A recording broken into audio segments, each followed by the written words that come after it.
C'est un honneur pour moi de vous accueillir encore une fois dans l'émission Kanguka. Mon nom est Chris Dikumana. Nous sommes mercredi. Vous êtes habitués qu'un jour comme celui-ci, je vous enseigne comment préparer sa journée. Pour ceux qui ne le savent pas, j'aimerais dire que tous les mercredis, nous parlons de comment une personne réveillée doit préparer sa journée avant de quitter sa maison. Tous les jours, nous devons quitter nos maisons après avoir prié. Si tu ne faisais que te préparer et partir sans prier, il faut que tu comprennes que la prière est la force d'un enfant de Dieu. C'est la prière qui te permet de marcher et de demeurer dans le plan de Dieu. C'est elle qui te permet d'obtenir l'assistance de Dieu. Quand vous priez tôt le matin, vous êtes en train de préparer votre journée étant encore à la maison. Beaucoup de gens ne l'ont pas encore compris. C'est pourquoi ils ne prient que quand ils sont déjà dans le problème. Commence par prier avant de sortir, avant de quitter ta maison, avant de faire quoi que ce soit d'autre. Connecte-toi à Dieu, loue-le et adore-le, remercie-le pour ses bienfaits, ce qu'il a fait pour toi dans le passé, ce qu'il est en train de faire pour toi maintenant et pour ce que tu n'as pas encore vu. Confie ta journée à Dieu, ferme toutes les portes de Satan, tous les plans qu'il a prévu d'accomplir dans ta vie aujourd'hui. Tu peux détruire cela dans le nom de Jésus. Ouvre toutes les portes de Dieu et confesse ce que Dieu a prévu d'accomplir pour toi. Confesse que tout cela sera accompli dans le nom de Jésus. Aujourd'hui, j'aimerais vous montrer que nous pouvons préparer notre journée en nous basant sur la révélation du nom de Dieu, le nom de Je suis. Vous avez déjà remarqué que j'aime dire à la fin, que j'aime parler de Je suis et à la fin j'aime dire que Je suis vous bénisse. Les nouveaux dans Kanguka ne comprennent pas pourquoi je le fais souvent. Je suis est le nom de Dieu. Dieu lui-même s'est donné le nom de Je suis. Nous lisons cela dans Exode 3:14. Moïse a dit à Dieu qu'il allait vers Pharaon, mais il a demandé à Dieu, si on lui demande le nom de son Dieu, ce qu'il allait répondre. À cette époque, tous les dieux avaient un nom. Dieu a dit à Moïse au verset 14, Je suis celui qui suis, et il ajouta, c'est ainsi que tu répondras aux enfants d'Israël. Celui qui s'appelle Je suis m'a envoyé vers vous. J'aimerais qu'on sache la signification du nom de Je suis. Je suis a dit à Moïse que s'il allait vers Pharaon,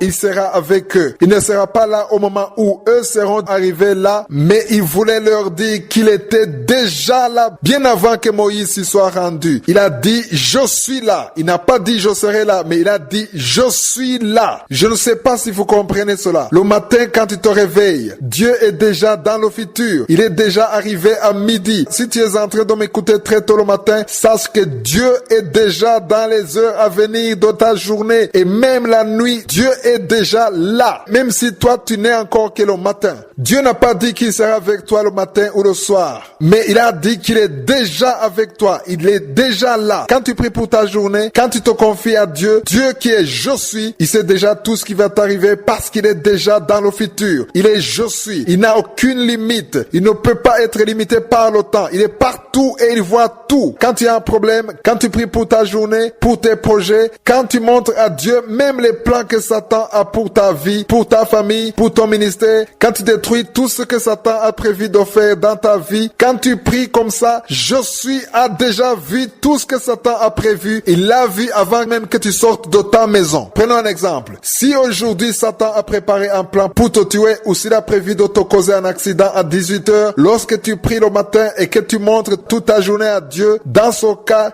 Je suis a déjà vu cet accident et comment le diable a prévu de le faire. Mais ce qu'il fait, c'est qu'il ne va pas attendre que cette heure de 18h arrive pour venir à ton secours. Il va te secourir au moment même où tu pries le matin parce qu'il s'appelle Je suis. Il te donne la solution à un problème qui n'est pas encore là avant que le problème ne soit là parce qu'il est Je suis. Il ne sera pas là dans le futur, mais il est déjà présent. Il est déjà présent dans le futur avant que le moment arrive parce que lui connaît tout. C'est pour cela qu'avant de sortir de chez vous, vous devez confier toute la journée à Dieu, tous vos rendez-vous, tous les appels que vous allez recevoir, tous les problèmes que vous allez rencontrer. Rends grâce pour les bénédictions que vous allez avoir, pour les surprises qu'il a prévues pour vous, pour la force et la sagesse qu'il va vous accorder. Dites-lui que vous lui rendez grâce pour son esprit qui sera là pour vous aider et pour la victoire qu'il va vous accorder dans les épreuves. Il y a des épreuves que Satan a prévues dans ta vie, des tentations, mais si tu confies ta journée à Je suis, il sera avec toi et te donnera la force. Il t'enverra même des gens pour t'encourager et qui vont te permettre de vivre le plan de Dieu pour ta vie. Appelle Je suis le matin tant qu'il est encore tôt et confie-lui toute ta journée. Il sera avec toi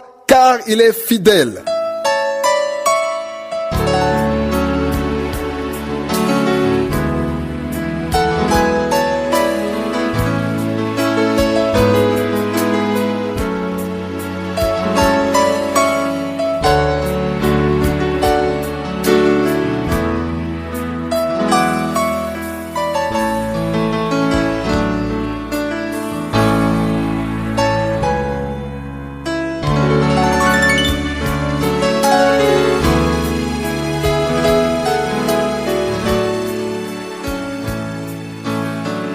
Nous continuons avec l'enseignement que j'ai intitulé « Comment gérer les bénédictions de Dieu ». Pour y arriver, il nous faut de la sagesse pour savoir gérer comme Dieu veut que nous le fassions. Je vous ai déjà dit qu'il faut apprendre de la formule pour acquérir sa sagesse. La parole de Dieu contient tout ce qu'il faut, toute la sagesse dont nous avons besoin concernant les domaines de la vie. Si nous mettons en pratique la parole de Dieu, beaucoup de problèmes seront résolus. Si nous apprenons à détacher nos yeux de Satan pour les garder sur notre Dieu en nous conformant à sa volonté pour nos vies, beaucoup de problèmes seront résolus. Comment le diable procède-t-il? Il ferme nos yeux et nous empêche d'avoir la sagesse. Quand il a déjà réussi à te priver de la sagesse, il peut t'utiliser pour n'importe quoi. Je vous ai déjà dit que les païens, les gens du monde ont plus de sagesse que les enfants de Dieu. C'est pour cela que nous, les enfants de Dieu, devrions comprendre et faire preuve de sagesse dans tout ce que nous faisons, car dans la parole de Dieu, il y a la réponse à tous nos problèmes. Hier, je vous ai parlé de comment nous devons épargner, avoir un compte épargne. Chaque enfant de Dieu doit comprendre que dans tout ce qu'il fait, que ce soit un travail quelconque ou bien le commerce, il doit avoir un compte épargne. Tu dois être capable de mettre de l'argent de côté, car c'est ça la sagesse. Chaque personne qui fait cela est sage, d'une sagesse qui vient de Dieu. Quand nous lisons dans Jean chapitre 13, où Jésus parlait à Judas en lui demandant d'aller acheter de quoi manger, il lui a demandé de prendre dans la caisse, ce qui veut dire qu'il mettait lui aussi de l'argent à côté. Jésus lui aussi mettait de l'argent à côté. On parle de la caisse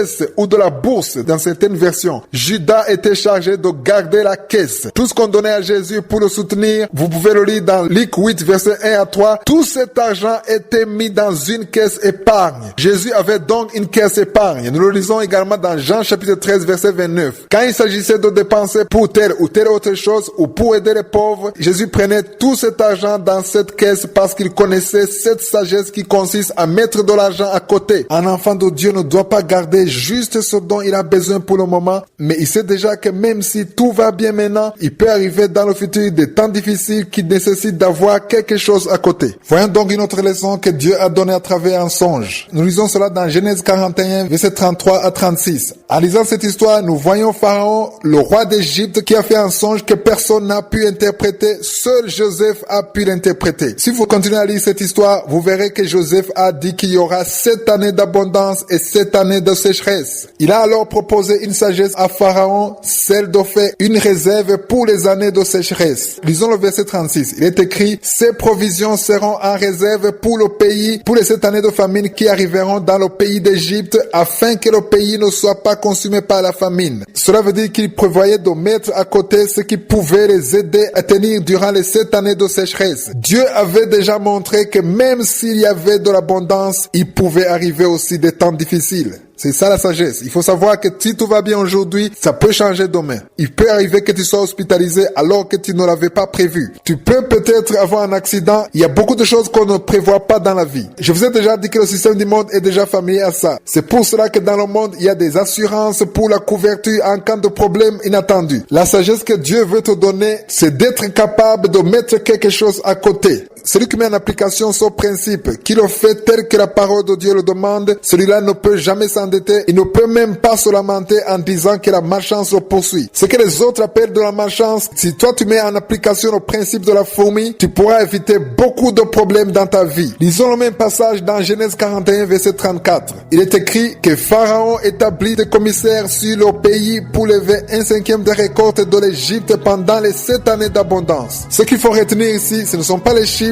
Il ne s'agit pas de tel ou tel pourcentage, mais il faut savoir que dans tout ce que Dieu te donne, il doit y avoir quelque chose que tu dois mettre de côté, une personne dotée de la sagesse que Dieu a donnée à la fourmi sans rien mettre de côté. Nous continuerons cet enseignement demain. Que Jésus vous protège.